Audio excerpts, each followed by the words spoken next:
And here we are at 56 hours. Can you believe it? That's right. We are moving expeditiously. We are heading to 72 hours. And here we are at the end of the second third of our fast as we move through the space of making ourselves metabolically better, as we improve our health, as we continue to reverse our diabetes, as we improve those markers, those things that are causing us problems when it comes to our chronic diseases. Hey, and that's what we're going to be talking about, how fasting is making a big impact in that. Hey, I'm Dr. Dwain Woode. That's Wood with an E. The E stands for endocrinology. Here I educate, I empower, and I encourage you to take charge of your health and your life, avoid complications, go to the next level. We are creating the life we've always wanted. I'm talking to adults with type 2 diabetes who want to reverse their diabetes, get off of medication, improve their metabolic health, and live limitless lives. That's right. And we're showing up with our best selves, our best health, and the best plans for our life.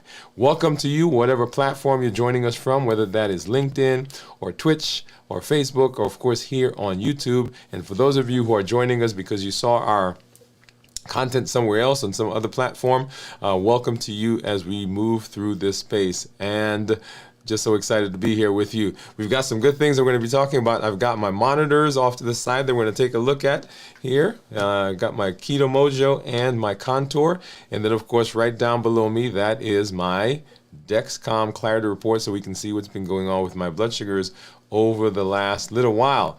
And just a push for everyone who's there. If you are joining us for the first time, or if you've been following us for a while and you go to our YouTube channel, you'll notice some changes there on the main YouTube page, and I'm pulling that up for you. You will notice that we've kind of streamlined everything to allow you to be able to find us and walk through what we've been doing a lot easier.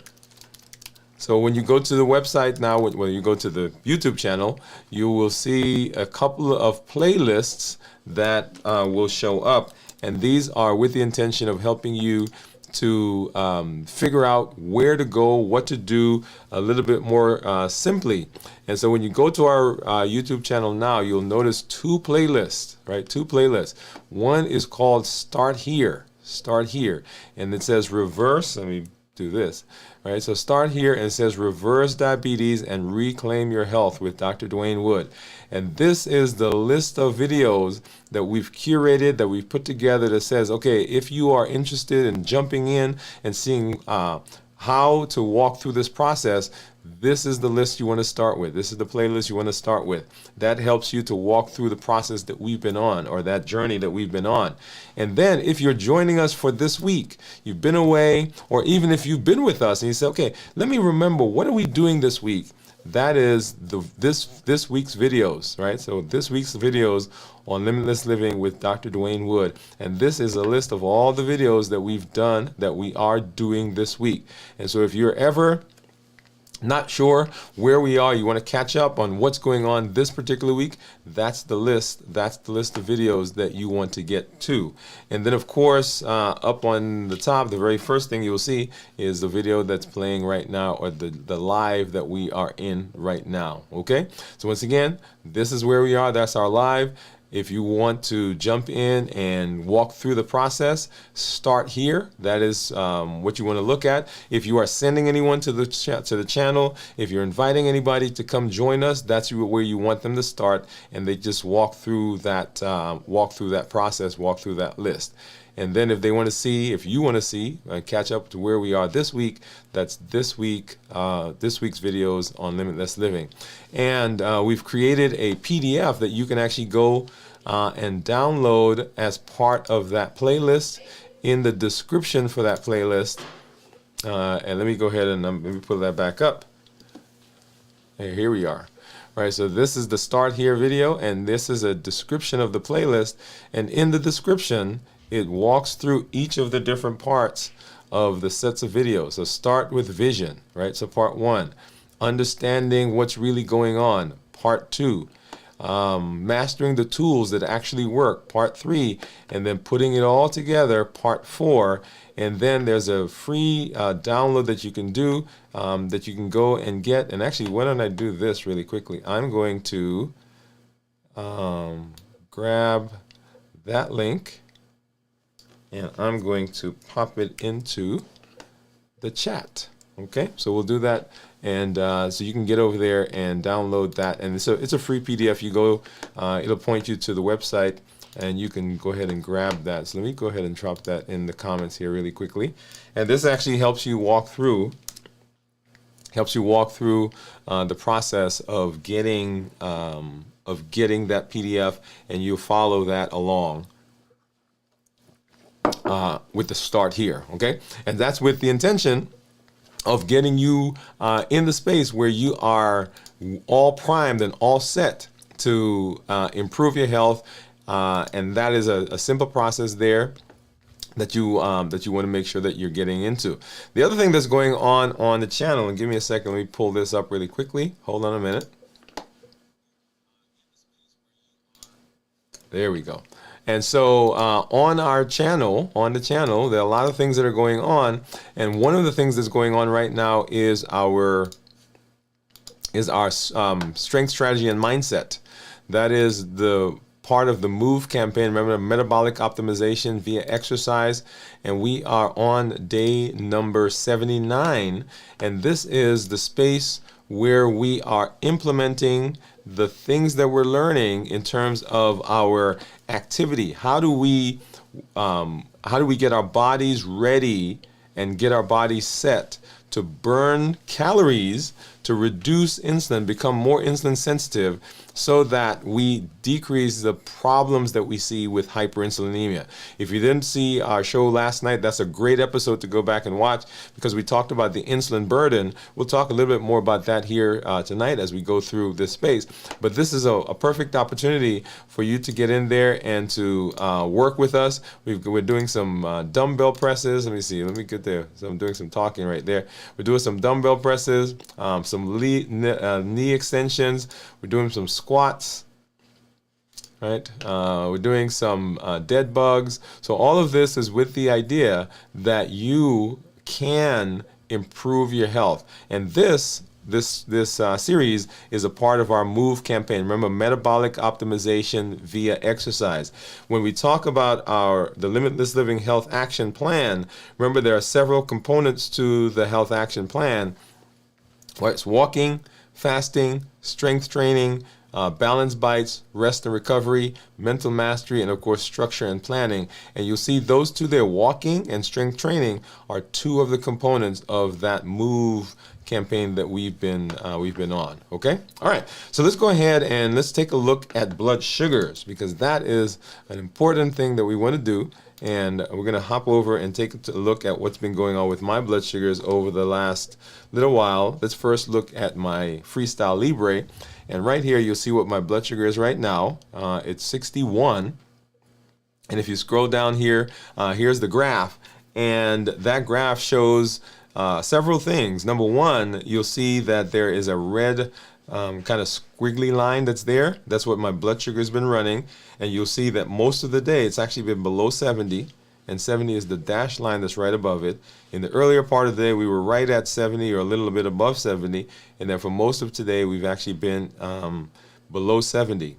If I go over, well, let me do it this way and show you some of the other things that this shows.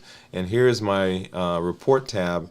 And when we look at the time in range for the last 7 days, you'll see that I've been in range 89% of the time. And the reason I've been in range 89% of the time is that for 11% of the time, I've been below 70. And so if you add 89 and 11, right, 89 and 11, then you'll get 100. So we've been in the normal range, or actually low, for 100% of the time. And the low that you're seeing there is because I've been fasting. Okay? If I do for 90 days, a similar graph, you see 91% with 9% in the low over the last 90 days. If I get out of that and go to average blood sugar, which is another interesting one to look at, you'll see that over 7 days, look at the average blood sugar there, that's in the 80s or 90s, 14 days, 80s or 90s, 30 days, 80s or 90s, and 90 days, 80s and 90s over the course of this of the last several weeks. And then now let's go ahead and look at my Dexcom Clarity, and you'll see similar. The number right here is 71 is what my blood sugar is. Scrolling down, you'll see right here, that is what my blood sugars have been running. And let's look over the last 24 hours. One of the things I like about this, and they're actually changing this in the Libre also, I'm told, is that I can actually put my finger on the graph and I can scroll across and I can see what the blood sugars have been at any particular time. So now this is over 24 hours. So about 24 hours ago, we were 89. And if I continue scrolling, see we've been in the 80s and 90s, 80s and 90s, and coming down into the morning, 80s and 90s, and you'll see right there that my blood sugar, and I want you to take a look at something, right? So right there, normally I have that toothpaste effect, but we're doing something a little differently that we'll share with you another time that we're doing there with toothpaste. And notice that I didn't get the big spike that I normally get. Right, so it's almost as though nothing happened to the blood sugar there. So I love that.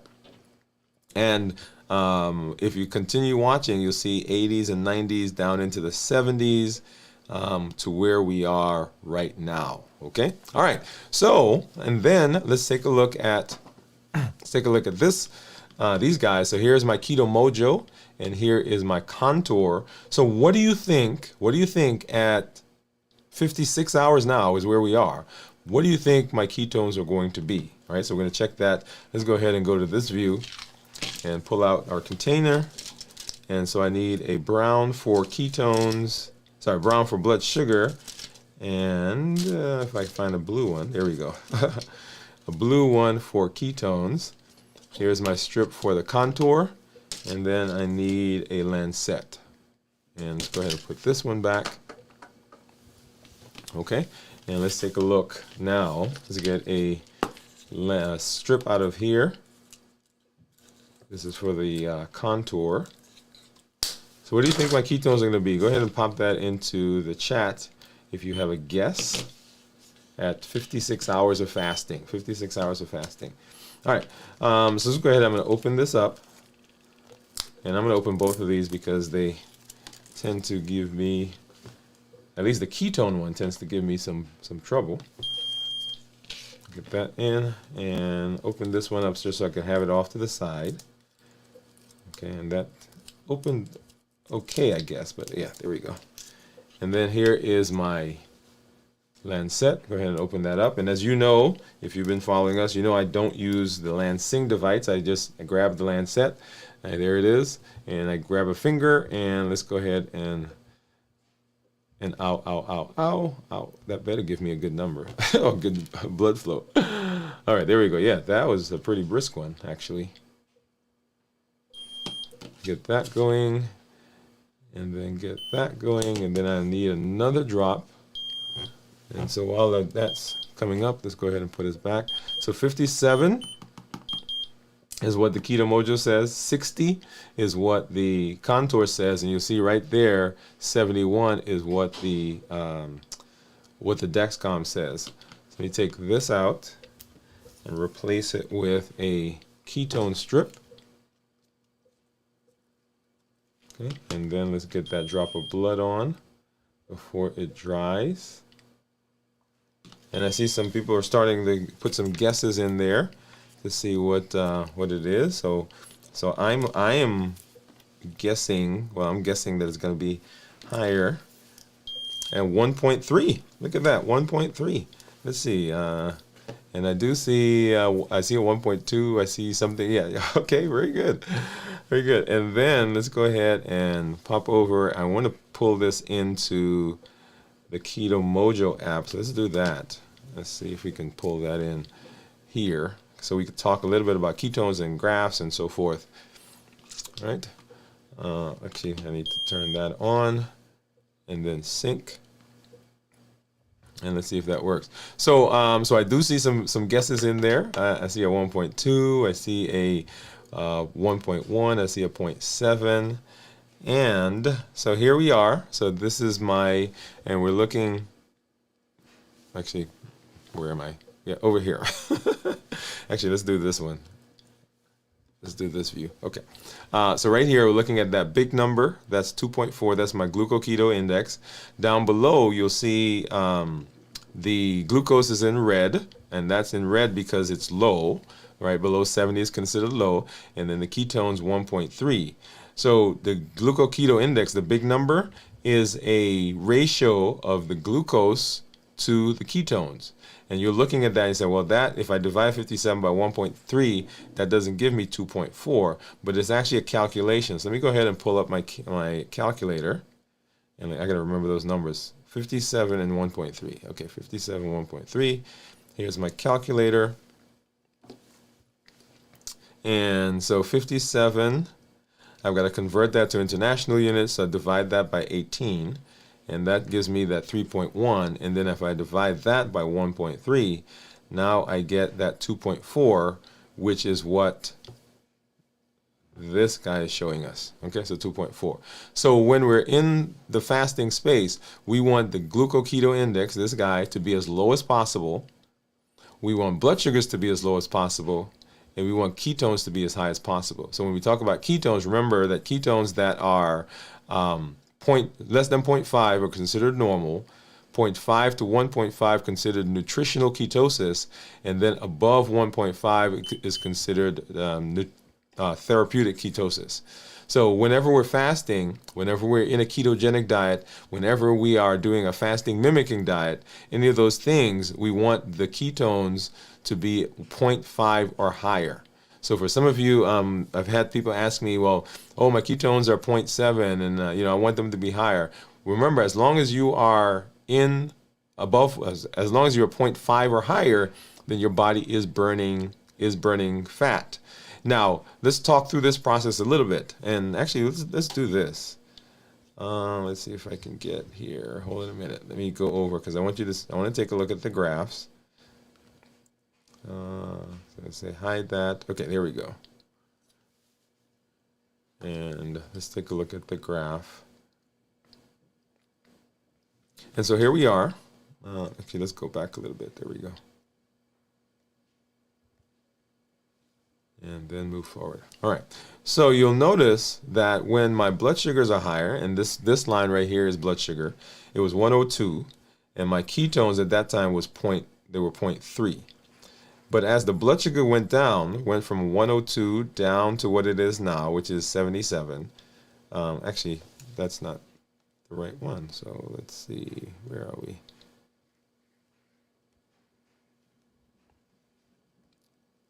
Okay, come on. But this is a good example anyway. So as the blood sugars have gone down, right, and that's what we had the other night, by the way. As the blood sugars have gone down from 102 down to 77, for example, the ketones actually went up from 0.3 up to 0.9. And the reason for that, the reason for ketones going up when blood sugar drops, is when the blood sugar is higher, the body is producing insulin. Or you're having to take insulin if you have medication. If you're taking insulin itself, you have to take a medication to bring that blood sugar down. And remember, ketones negate or inhibit the process of the body going to break fat down, right? Because remember, insulin is a storage hormone, which we'll talk about here in a little bit. So we want those blood sugars to be in the, we want the ketones to be in the 0.5 or higher range. In order for us to be continually there, then our insulin level has to be lower. And the insulin level goes lower when the blood sugar, of course, goes lower. Yeah, okay? So let's go ahead now and let's take a look at what's going on with my Dexcom Clarity report. And so my average blood sugar over the last 14 days, 109. I'm in target 99% of the time. And so what you're seeing now is the blood sugar, the actual blowout of what we saw on the monitor, right? We were looking at the phone, and here is the actual report. And this is the report that I look at when I'm seeing patients in the office. So what is their average blood sugar? How much time are they in range? And 99, the range being 70 to 180, and the glucose management indicator is 5.9. So if I were to get an A1C, based on the blood sugars I have right now, I would expect it to be a 5.9.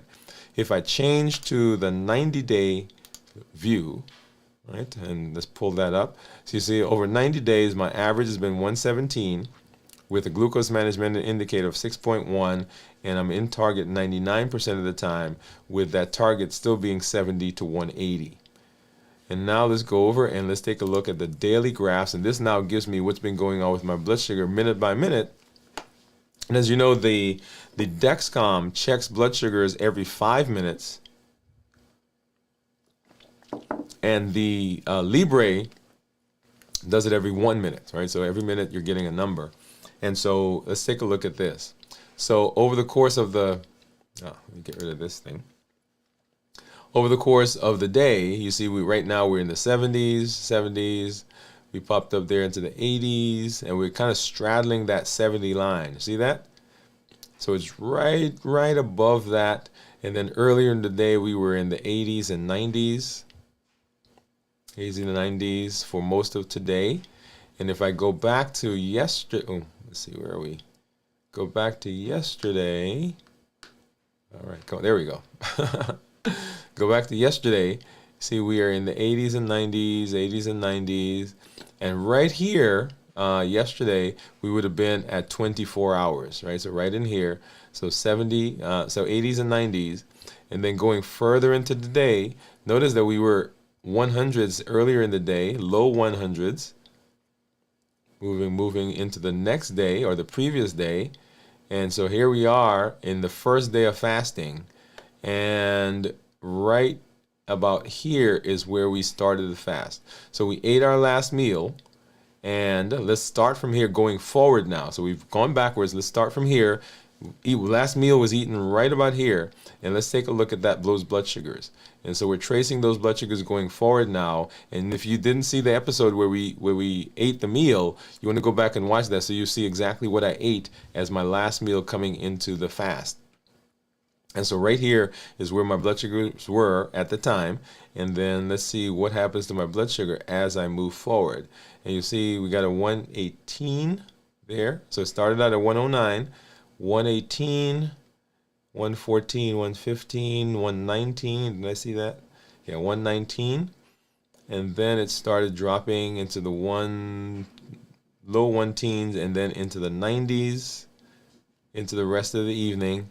And then going into the next morning, into the 90s, and straddling, 100, 108, 105, 106. And right in here is where I usually have that big spike from toothpaste. And it did go up, but not as big as it usually does. So I got a 118, I think, there. And then we continue through that process, what we just saw, into the 80s and 90s.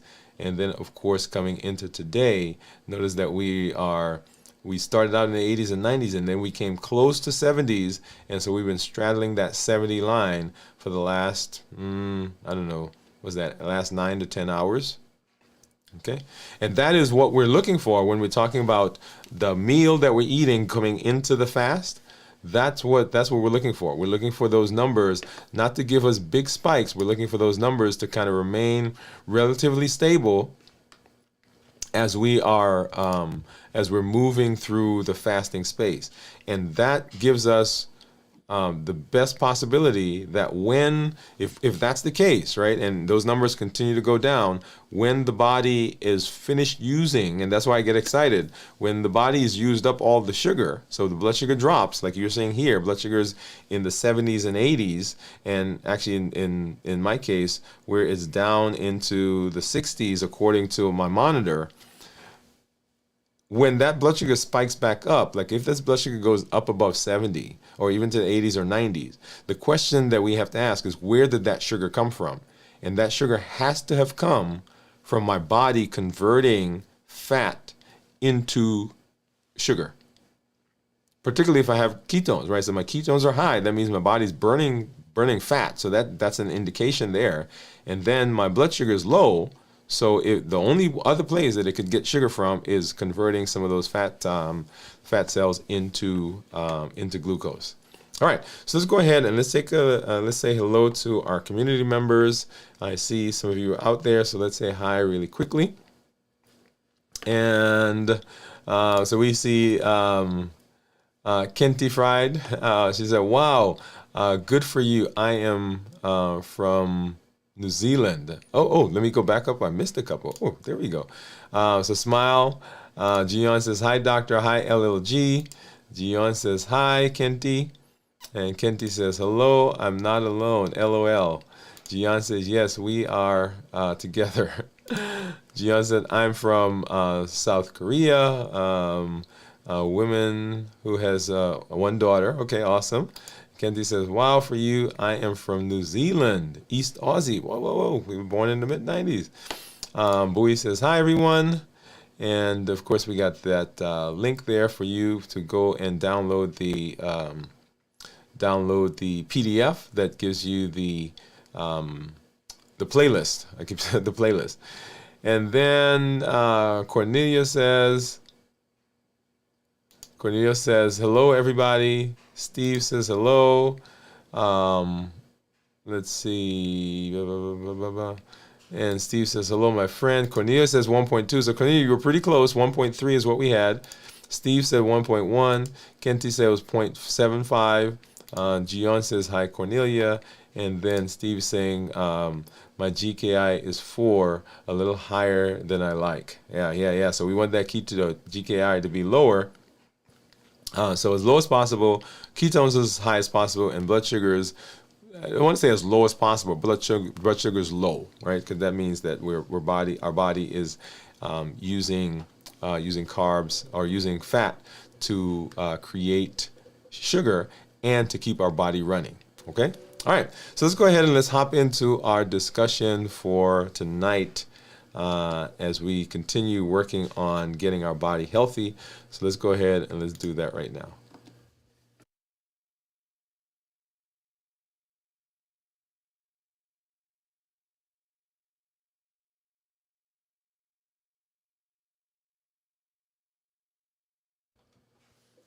All right. So if you were with us as we continued this process, if you've been with us, or even if you're new to us, you understand that metabolism is the process where the body converts energy or gets energy from food.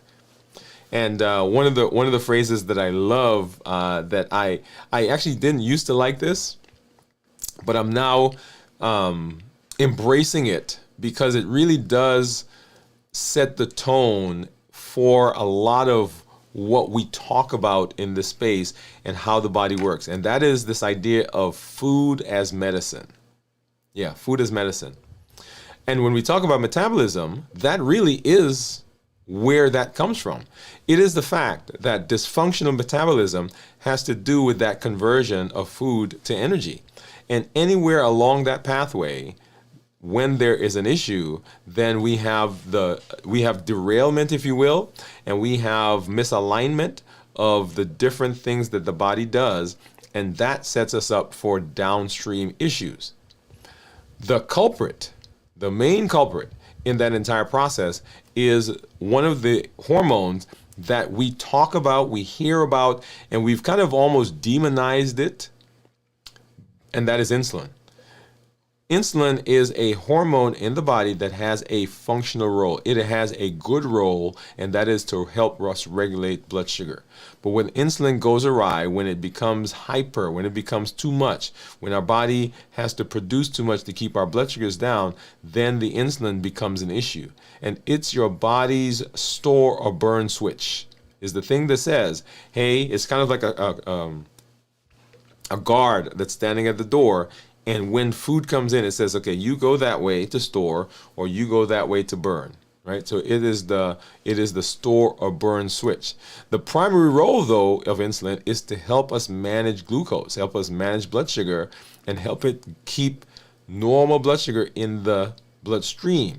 And so it is not that insulin is a bad hormone. It is that when insulin becomes elevated, then we see the problem. And so the primary role of insulin is with the glucose, but secondary effects of insulin, right? It inhibits lipolysis, that is the fat breakdown, because it's sending food into storage. It stimulates fat storage, right? Which is what we said. It decreases autophagy. Now let's pause here for a minute. Autophagy is the process where the body is recycling, it's reclaiming, it's cleaning itself. Autophagy becomes very important when we talk about things like inflammation, when we talk about things like immunity, when we talk about things like cancer cells, because autophagy is the body's functional arm that signals, hey, let's go and let's find damaged, broken, misshapen, unused, rogue cells that are out in the body. Let's go grab those and let's gobble them up. Like you guys remember back in the 80s, they had the Pac-Man game, Mr. and Mrs. Pac-Man, and they would go around and they would gobble up the little, I don't know what they were called, but that's what's going on. Autophagy is the signal that says, hey, let's go out and let's clean the system. So insulin inhibits or suppresses autophagy. So if insulin is suppressing autophagy, then the process of going out and finding those broken, damaged cells slows down. And so when that happens, then we have proliferation of cells that would normally be gobbled up. And remember, proliferation just means growing. And so cells that would normally be gobbled up and recycled, they stay there longer. And that predisposes us to cancer, right? That's one of the things. The other thing that happens is when we have, and let's come off of insulin for a minute. Let's talk about one of the downstream side effects. That's elevated blood sugar. Elevated blood sugar causes our body's scavenging cells, the macrophages. These are the cells that go out and they're the ones that clean up. They're the ones that help with healing. They're the ones that help with gobbling up and eating up infections or bacteria and viruses that come into the body. It makes those cells work slower. One of the games we used to play was freeze tag. You guys remember that freeze tag? And so you would run and somebody would grab you and you have to freeze. And then somebody else would have to come and hit you to unfreeze you. Well, if you had somebody that was running really slow, right? If they were the person that was trying to tag you, they couldn't catch you, right? Because you're much faster. And that's the same thing that's going on in the body. When the blood sugars are high, it slows down the cells that are tasked with cleaning the body up. That's one of the reasons why you get a cut and you get a scrape. And instead of healing in 7 to 10 days like it normally would, now it takes 3-4 weeks to heal. Because the cells that are designed to come and help heal that, they're much more sluggish. Like that person who's trying to catch you in freeze tag, if you're fast, they're not going to get you, right? So the body has this thing that's going on, and high blood sugars causes that to be much slower. And of course, insulin suppresses autophagy, which is the signal to go out and to clean the system up. So now we have cells that shouldn't be there, that would normally be taken up, now they're there and they're growing, so predisposing us to cancer. We have elevated insulin, autophagy is going down, and so the body normally is decreasing our inflammation, right? So autophagy is going out and grabbing that. So now that's not happening as quickly. Also, this is when we talk about autophagy, this is where we talk about those neurodegenerative diseases like Alzheimer's. Remember, type 3 diabetes is the phrase everybody's using.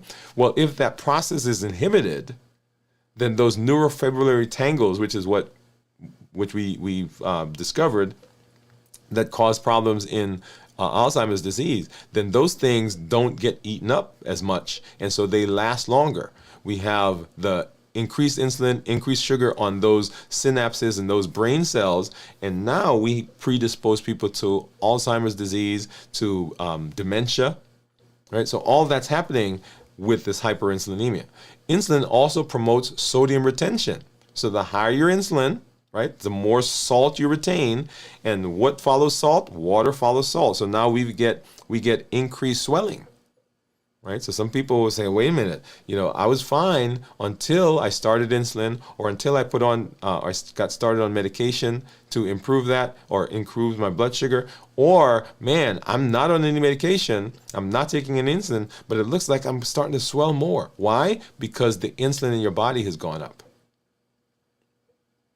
Also, insulin, too much insulin decreases ketones, right? It reduces ketone production. So these are some effects of insulin.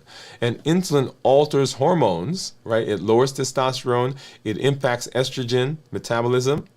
All of this is going on. So insulin is not just hey, this is my sugar hormone. It is a hormone that does lots of other things in the body. And when it becomes dysregulated, now it causes other problems, right? So insulin is the loudest voice. Let me say this.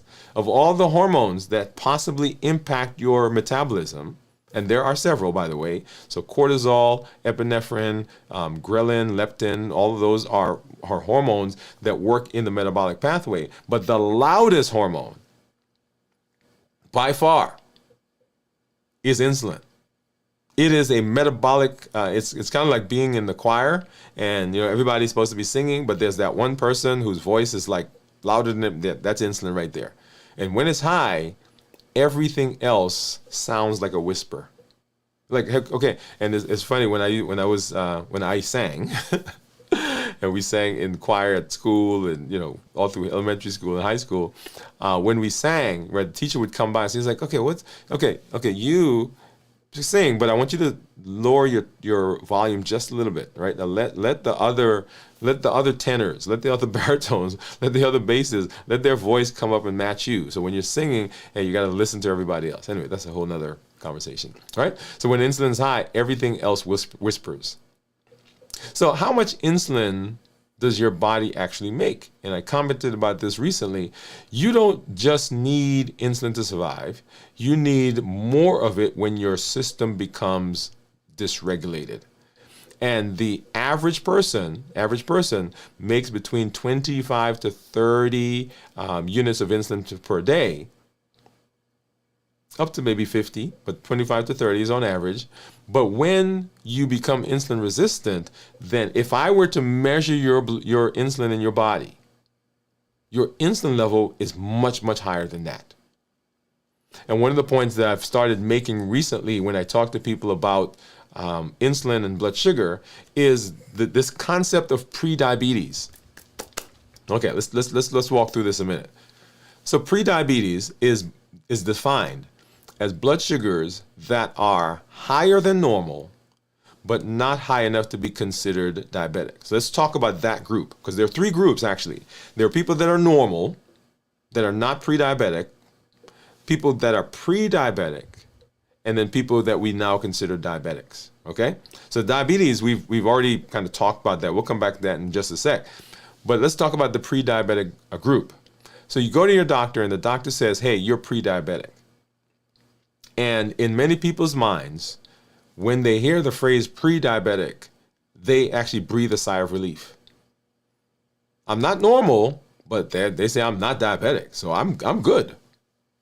And what we don't explain is that the same things that are going on in the diabetic are starting to go on in the pre-diabetic. So the reason that your blood sugars are higher than normal, right? We said there's a normal group. The reason your blood sugar is higher than normal is that your body is beginning to have problems controlling the sugar. That means that the insulin that your body's making is inadequate for what sugar is in there. And by virtue of that, that means that my body had to have tried as much as it could to produce enough insulin to keep my blood sugar normal, and it couldn't produce enough, and so now my blood sugars are starting to climb. So if I were to check the insulin level for someone who's diabetic or pre-diabetic, I would find that they make a lot more insulin. And if we believe the studies, 2 to 5 times more insulin is being produced. Now, let's shift down now to what we consider normal. So how does the body keep an A1C and blood sugar normal in light of the foods that we eat? Because I want you to think, if you're not diabetic and you're watching right now, I want you to think about the foods that you eat. I want you to go through the process. Now, not everybody is out eating, bowls of pasta and rice and cookies and candy and cake and ice cream. But in general, I want you to think about a typical diet. not a diabetic diet, not somebody who's quote unquote trying to be nutritious, but someone who's eating what we consider a regular normal diet. We haven't looked at them and say, hey, you need to cut back on this, or you need to this is just a normal diet. If the blood sugars are normal and the A1C is normal on the regular diet that we eat, in order for the body to have kept that normal, it still had to have produced more insulin. Because the regular diet that we eat is full of carbs, they're full of added sugar. For instance, if you go drink one of these, a regular can of soda drink, it's probably between 4 to 7 teaspoons of sugar in that drink. And so what does the body have to do with 7 teaspoons of sugar? Or what does the body have to do to keep your blood sugar normal after you drank 7 teaspoons of sugar? It has to produce insulin. And that hyperinsulinemia, once again, we keep talking about the sugar, that the sugar is the problem. It's not the sugar that's the problem. The sugar is the result of the problem. So in people who have type 2 diabetes, polycystic ovarian syndrome, people who have obesity, people who have metabolic syndrome, if we were to check their insulin, it's 2 to 3 times, or maybe 4 times or 5 times higher than what was produced in a normal, non-diabetic, non-pre-diabetic person. So when I see someone who has blood sugars that are normal, but they are putting on weight, their A1C is in the normal range, and they're putting on weight, and I talk to them about what they're eating, they think it's the calories that themselves that are causing the weight gain. It's really not the calories, because you can burn calories up. But it's the additional signal that comes from the insulin that's saying anything that I eat, and I want you to hear this, I'm not talking about eating cookies, candies, cake, pasta, rice, potatoes, bread. I'm talking anything that you eat. Broccoli will cause you to put on weight. Salad will cause you to put on weight. Celery will cause you to put on weight. Why? Because the insulin is elevated, and the insulin is a signal to store. That's why it matters. So the body is yelling to be heard, and the cells aren't listening. And the consequence is that you're in a high insulin state, even when the blood sugars look normal. Oh, yeah, that's it right there. If you don't remember anything else that I say from this episode, I want you to get that point. That even though your blood sugars are normal, even though your A1C is normal, if you're putting on weight, you have high blood pressure, you have high cholesterol, they tell you you're at risk for coronary artery disease, you have polycystic ovarian syndrome, all of those things, and more, by the way, this is not an exhaustive list. The consequence is that even though it looks normal, you're in a high insulin state. And this is why so many people can't lose weight even when they are doing the things that we tell them and they have what we consider perfect blood sugars. Insulin is the issue. And so when we talk about the triple E formula, not the triple E, but we talk about reversing diabetes, we've talked about those 3 pillars: decreasing insulin, suppressing the appetite, and reducing sugar. Notice in that list, which one comes first? Decreasing insulin.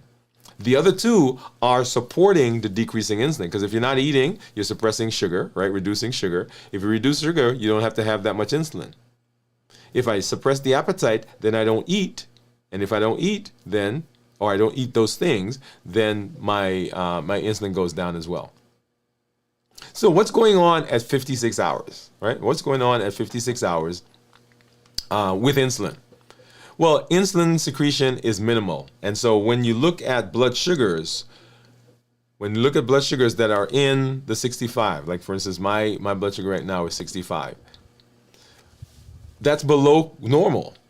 So if I were to check my insulin level right now, along with the blood sugar, I would find that my insulin level is minimal. It's decreasing because the body doesn't have to produce insulin because my blood sugar is already low. So insulin secretion goes down. The pancreas, the beta cells that are there, they are resting and recovery becomes possible for them, right? So they're not having to it's kind of like having that engine that's like going at 120% all the time. At some point, that engine is going to say, I can't do any more. But at 56 hours, insulin level goes down. My body's not having to produce insulin, and so those beta cells get a rest. The insulin receptors on cells become better sensitized. I want you to think about, and this is a good one. So when my son was young, we went to these monster truck things. They have them at the Civic Center down here, and so they would come and it would be loud. And I remember he was young, and so when we went, they would give us those earmuffs. Right? So they put them on, and now he's hanging out. Well, if you didn't do that, and people who are in chronic environments where there's loud noise, well, that loud noise begins to damage the eardrum. And after a while, if you take that same person that's been around the loud noise and you put them in a normal environment, they can't hear that well. So what we have to do is we have to increase the volume of whatever they're trying to listen to so that we can reach the threshold where they can hear it. So your cells are in the same situation. They're going around minding their own business, but there's so much insulin that's coming at them. It's like the noise that's coming at them, and the cells now become less able to hear the insulin, and so they don't respond as well. And so the insulin receptors don't work as well. And so that's one of the reasons, one of the things that we teach, that this idea of insulin resistance, and there's a whole conversation that we'll have to come back and have to talk about what the various theories are on how this all works. Because we're still learning. We're still learning all these things. Right? So 56 hours. Fat tissue, tissues begin to release the stored fat due to low insulin. So this is one of the things that I love, right?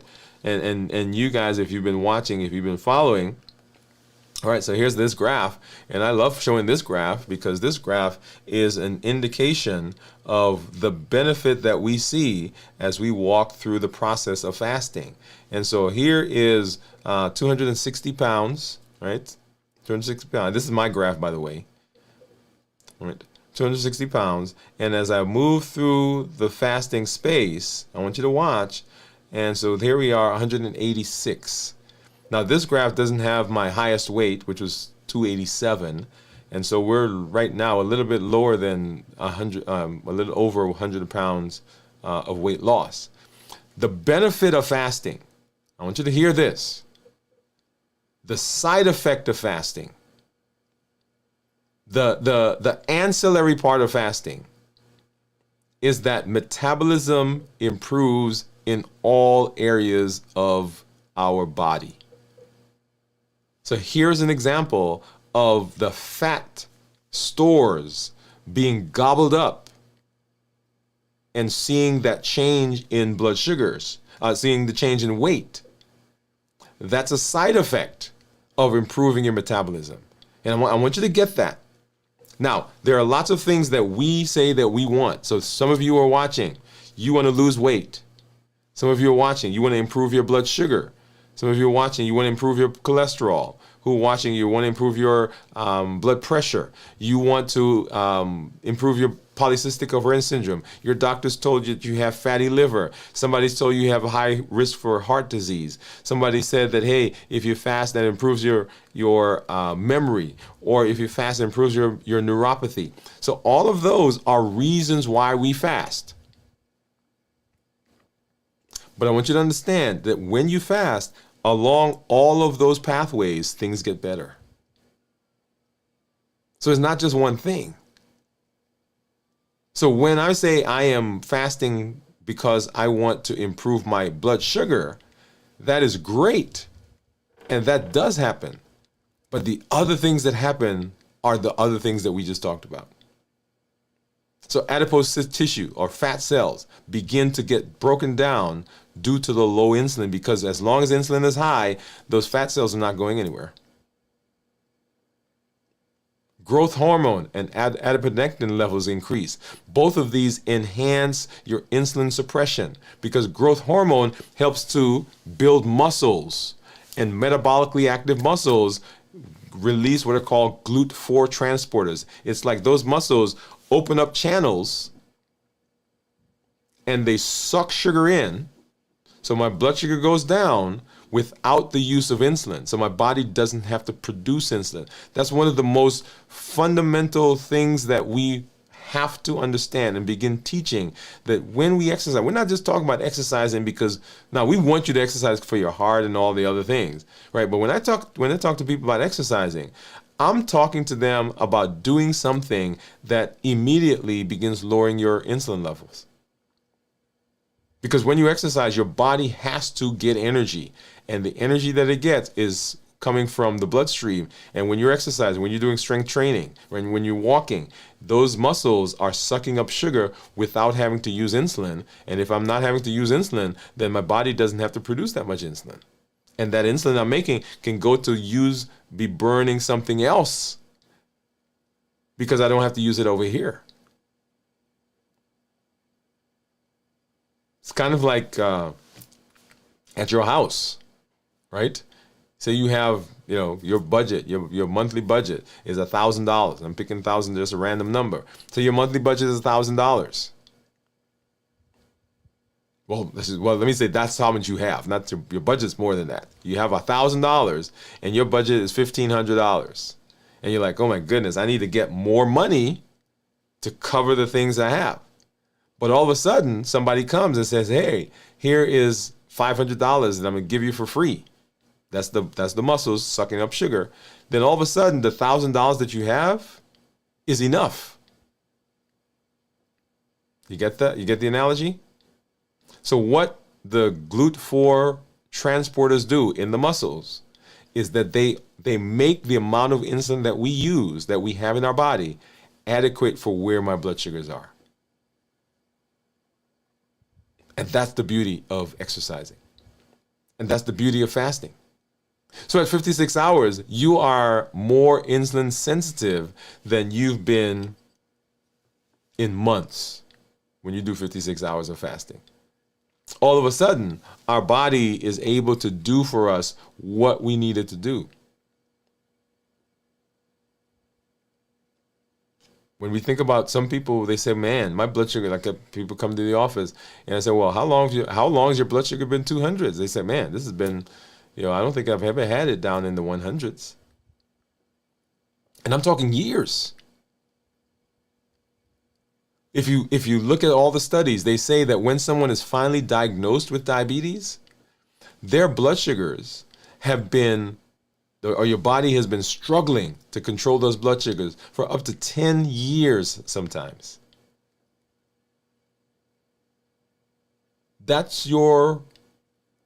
When we fast, what we're doing is we're reversing all of that. So in the brain, you don't just feel better at this stage at 56 hours because of ketones. You feel better because your brain is no longer swimming in insulin. High insulin is associated with brain fog, with depression, with cognitive fatigue, with Alzheimer's disease, sometimes called type 3 diabetes. You heard me say that. Fasting decreases insulin. It increases BDNF, which is brain-derived natriuretic factor, which is like miracle grow for the brain.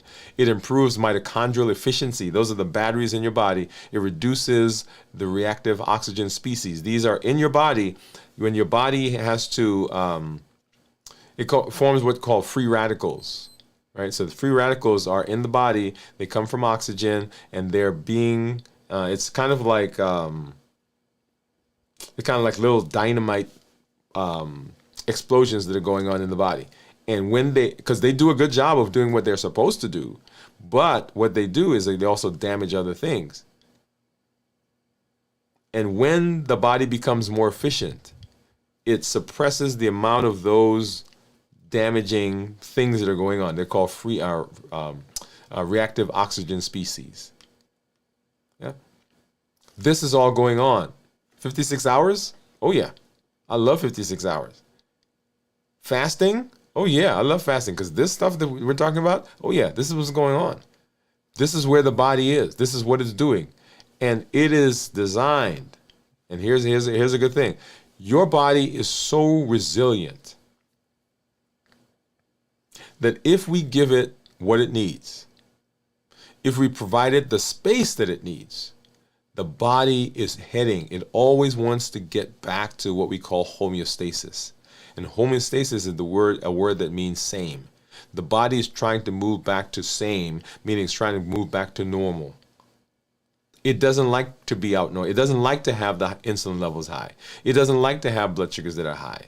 It doesn't like to have autophagy suppressed. It doesn't like to have our hormones dysregulated. It wants to go back, and it is in the process of trying to do that if we give it the space that it needs. And 56 hours is a perfect place to say, hey, body, come on, me and you. It's me and you all the way. I'm going to give you the space that you need to be successful. And that's the benefit of fasting at 56 hours. Hang on, we'll talk more about that.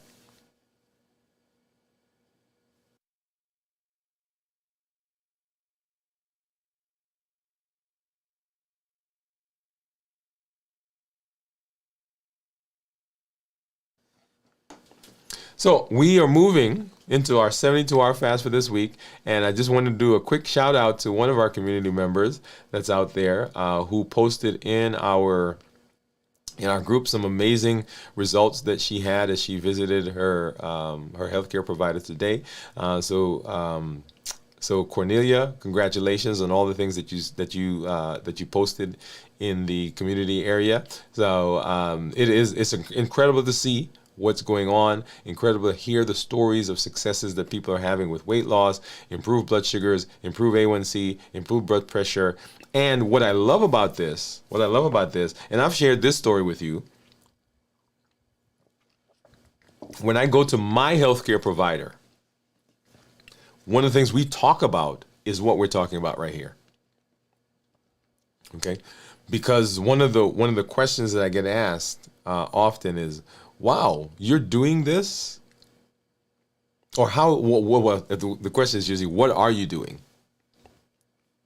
And when I talk to people, not my healthcare provider, when I talk to people, I tell them, I said, I finally found something that works for me. I've struggled with my weight, with my blood sugars for years. You guys have seen those numbers, but I finally found something that works for me. And I let them inquire more. I don't just jump in and say, oh, this is what I'm doing, right? I used to do that because I was so gung-ho. I was like, yeah, let's do this. And everybody's not ready yet. Yeah, everybody's not ready yet to hear and to be in that space. Now, everybody says they want to be better. Everybody has the goal to be better. But just like a friend of mine reminded me when I commented to him about the fact that, man, all this stuff, why didn't I get this before? And he said, you weren't ready yet. And that's not a put down in terms of not being ready. That is, it has to, and that's why the triple E formula for success is so important. The first E, we educate. There has to be a mindset change. There has to be an understanding of how the body works. Because I can tell you to do anything, but if you don't understand it, the likelihood that you maintain it is lower. Kind of like as my son grows, I can tell him to do something. Oh, don't do this, don't do this, don't do this. But at some point, right? At some point as he matures and matured, I had to stop just saying don't. And I had to start explaining why. Because I wanted him to understand the process. And that's what the education is. That's why we do what we do. That's why we're here. Because the education is so important. There has to be an understanding of what's going on, how the body works, and what the things are that we need to do. So understanding. So when I'm talking to people, I share. Okay, I'm having some successes. This is what's. I finally found something that's good for me. And if they inquire, then I tell them, oh yeah, this is what I'm doing. I send them to the channel. Sometimes I'm tempted to stand there and just walk through. You guys know me, right? I'm tempted to stand there and just walk through the whole Limitless Living Health Action Plan. I said, well, no. I said, go to the channel and watch, and if you have questions, you can come ask me. And that's one of the reasons why we've changed the look of the YouTube channel and make it much more streamlined, so that when you go there, there's not a doubt about where to go. It says start here. That's where you start and go through that process. Okay. All right. I love it. I love it. I love it. All right. Let's see. Let's go back over here. I see some of our community members, and let's see. Where was I? We talked about. Let's go back up, and I think the last one I saw was Steve's. Yeah. So Jennifer, hey Jennifer, howdy. Jennifer said howdy, everybody. She said hit that like button. Thank you for saying that, Jennifer. Appreciate that. Hi Jennifer from Gion. Jennifer say hi Gion. Gion is smiling. Hey Pam, what's going on? Thank you for coming through. Gion saying hi Pam. Jennifer, hi to Pam. And Pam is saying hi to everybody. Jennifer is awesome, and congratulations, Cornelia. Cornelia had some amazing results. Thank you for posting that in the group. Gion says amazing. Pamela says congratulations, Cornelia. Kudos to you again, Cornelia. Hello, ladies. Thank you all. And Gion, smiley face and thumbs up for everybody. Yes. And so education, empowerment, encouragement, that's the Triple E formula for success. That's how we do, that's how I talk, that's how I teach. When I'm thinking about, okay, how are we going to get this concept to be manifested? That's how I do it. I educate, I empower, and encourage. Education comes from the blogs, the shows that we do, the podcast. The encouragement or the empowerment comes with the tools that we're learning, right? We'll talk about that in a minute. And then the encouragement comes from the community. Because the tools, if I can give you information all I want, but if I don't provide you with a way of doing it or how to implement that, then the information is great. Thank you for it. But okay, what do I do with it now?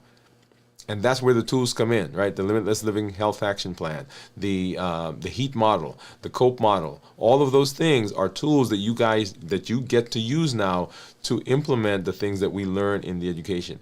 And the encouragement comes from the community. When you see and when you hear people that you know are having successes, when they share that here in the space, oh yeah, that motivates you. It stimulates you. It says, hey, if they can do it, then I can do that as well. That's why I show my numbers. Because I want you to know I'm not just some super guy who has it all together. This is something that you see, that you walk through with me.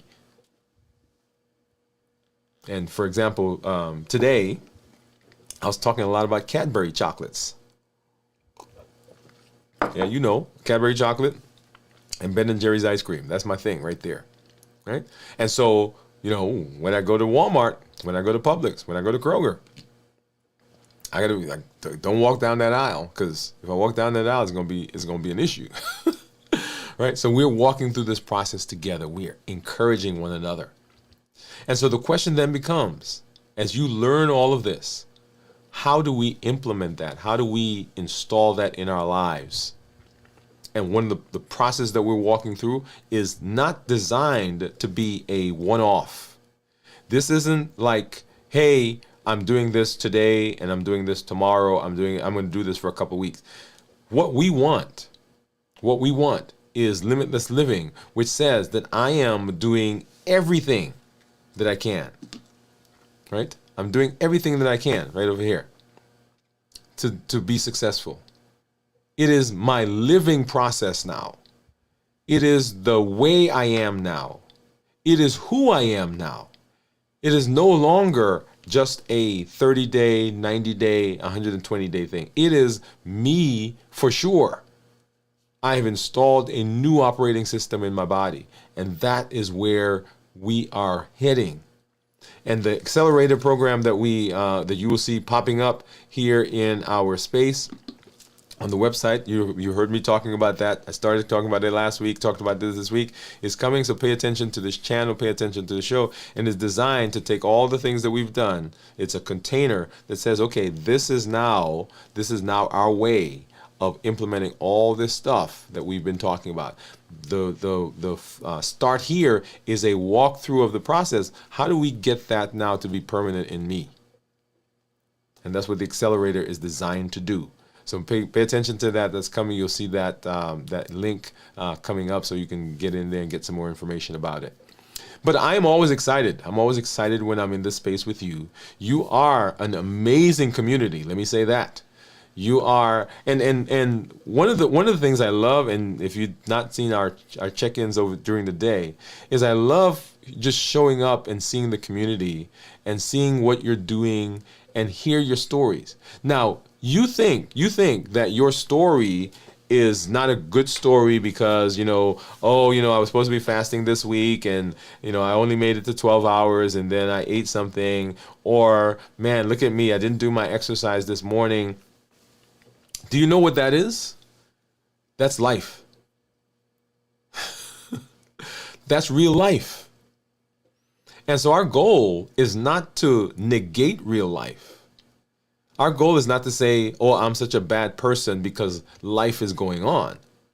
Our goal is, how do we put a structure in place that helps us to survive and to be successful as we are living life? This idea of a perfect life where nothing ever happens, where everything always goes the way I designed it, where I always achieve the goals, where I never have anything that causes me problems, that doesn't exist here.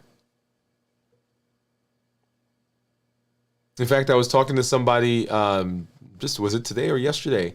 And we were having this same conversation, because the comment was, to me, the person made to me was like, man, I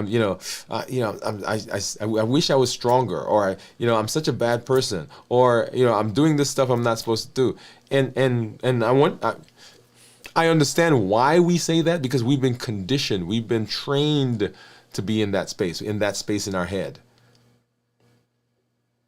And I don't want to negate anything that we have been, and I don't want to negate anything that has benefited us, right? Because some of those thoughts actually helped us push through. But it's time now to go to the next level. That's why I say that phrase. We're going to the next level. There's the things that we're adequate just like we are. We are sufficient just like we are. But how do we get to the next level? How do we get there? And how do we make that consistent? How do we make that the new person that we are? As if ourselves from the future came back, what would we say to ourselves? That's the person we want to install. We have new theories, new thoughts. We now believe that we are capable, that we have the potential to chart our health course. Whereas before, we didn't think we could do it. Nothing I did worked. I can't lose weight. I can't get good blood sugars. I can't lower my blood pressure. Yes, you can. And it takes us making that change and installing in our body. Now, limitless living says that I'm not allowing anything from outside of me or anything from inside me to prevent me from doing what I need to do. I'm showing up with my best self, my best health, and my best plans. That right there, that's who you are. That's what you got. You don't have to get better to show up. Come on. You come with what you got.